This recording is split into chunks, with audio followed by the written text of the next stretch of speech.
Sila batuk ke? Batuk apa? Batuk apa? Yelah, batuk kan kita ada dua jenis. Batuk berkahak dengan batuk tak berkahak. Lepas tu batuk kan biasanya dia datang dari punca, contoh sebabkan ada alahan, asma, asap rokok, COPD. Kadang-kadang pun boleh jadi disebabkan oleh virus. Hari tu saya dah beli ubat batuk kat farmasi sebab kalau batuk biasa-biasa je boleh beli ubat batuk kat farmasi. Tapi kalau batuk yang lama dan berpanjangan, better jumpa doktor. Hari tu saya beli ubat batuk antitusif. Ubat batuk ni untuk melegakan batuk, dia mengurangkan kekerapan batuk.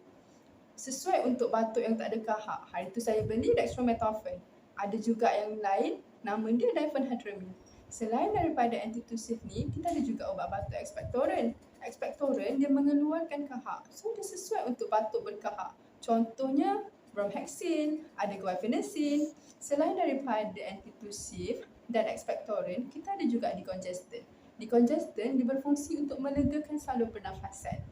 Contoh decongestant yang kita ada, ephedrine dan oxymetazoline. Rules of thumb ataupun first kena ikut arahan yang dinasihatkan oleh doktor atau ahli farmasi. Yang kedua, kenalah ikut dos pada label ubat. Dan yang ketiga adalah yang paling penting, iaitu jangan kongsi sebab dos ubat dia berbeza antara individu. Dan kesan-kesan sampingan ubat-ubat batuk ni adalah salah satunya ialah mengantuk, pening kepala, bibir kering atau keletihan.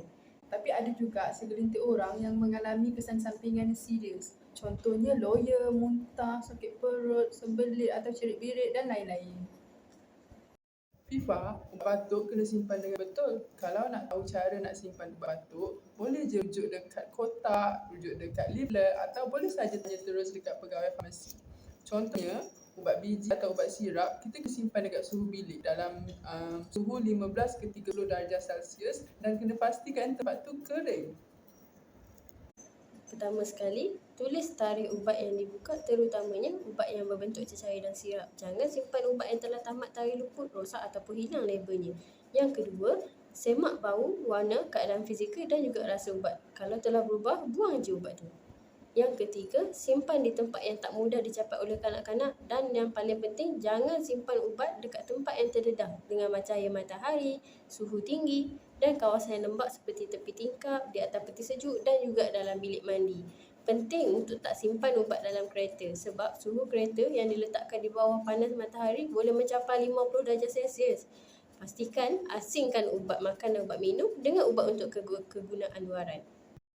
Sebelum saya lupa, ada juga ubat batuk yang berasaskan herbal tradisional. Ubat batuk ni juga boleh membantu dalam menyembuhkan batuk. Tapi, kita kena pastikan ubat tersebut berdaftar dengan agensi regulatory farmasi negara. Setiap produk yang berdaftar kena ada nombor pendaftaran, ada label serta kena ada label keselamatan hologram. Okey?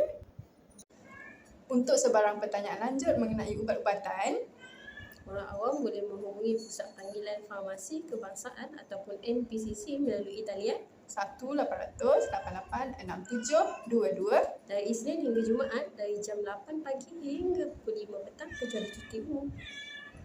Dah gerak ke?